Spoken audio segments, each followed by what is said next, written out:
আসসালামু আলাইকুম প্রিয় শিক্ষার্থী বন্ধুরা।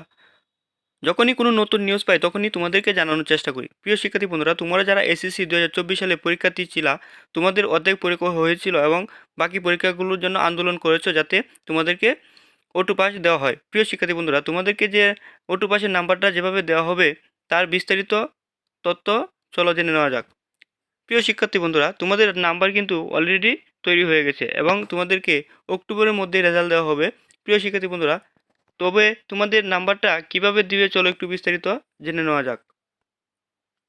বাতিল হওয়া এইচএসসির পরীক্ষার ফল হবে শুধু এসএসসির নম্বরের ভিত্তিতে। এইচএসসি ও সমমান পরীক্ষার ফল প্রস্তুতে অবশেষে শিক্ষা মন্ত্রণালয় থেকে আন্তঃশিক্ষা বোর্ড সমন্বয় কমিটিকে নির্দেশনা দেওয়া হয়েছে। তাতে বাতিল হওয়া পরীক্ষাগুলোর ক্ষেত্রে শুধু পরীক্ষার্থীদের এসএসসিতে প্রাপ্ত নম্বরের ভিত্তিতে সাবজেক্ট ম্যাপিং করার নির্দেশনা দেওয়া হয়েছে। বুধবার 25শে সেপ্টেম্বর মন্ত্রণালয়ে মাধ্যমিক উচ্চ মাধ্যমিক বিভাগের জ্যেষ্ঠ সহকারী সচিব মোহাম্মদ ইয়ানুর রহমানের সই করা চিঠিতে এ নির্দেশনা দেওয়া হয়। চিঠিতে বলা হয়েছে, এইচএসসি সমান পরীক্ষায় যেসব বিষয়ে প্রকৃত পরীক্ষা অনুষ্ঠিত হয়েছে সেসব বিষয়ে পরীক্ষার উত্তরপত্র মূল্যায়ন পূর্ণমানের ভিত্তিতে প্রস্তুত করা হবে। আর যেসব পরীক্ষা অনুষ্ঠিত হয়নি সেসব বিষয়ের জন্য সংশ্লিষ্ট পরীক্ষার্থী স্ব এসএসসি ও সমমান পরীক্ষার ফলাফলকে শতভাগ ভিত্তি করে সাবজেক্ট ম্যাপিং করে পদ্ধতি ব্যবহার করে ফল প্রস্তুত করতে হবে।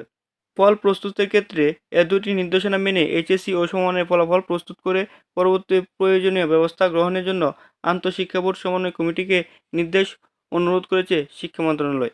প্রিয় শিক্ষার্থী বন্ধুরা, তোমরা এসএসসিতে যে তোমরা যে নাম্বার পেয়েছিলে সেই নাম্বার অনুযায়ী তোমাদের বাকি যে পরীক্ষাগুলো ছিল তাদের রেজাল্ট ম্যাপিং করে দিয়ে দিবে। প্রিয় শিক্ষার্থী বন্ধুরা, তোমাদের রেজাল্ট অক্টোবরের মধ্যেই দিয়ে দিবে। প্রিয় শিক্ষার্থী বন্ধুরা, নিত্য নতুন সকল শিক্ষা রিলেটেড আপডেট পেতে সবার আগে চ্যানেলটি সাবস্ক্রাইব করে রাখো।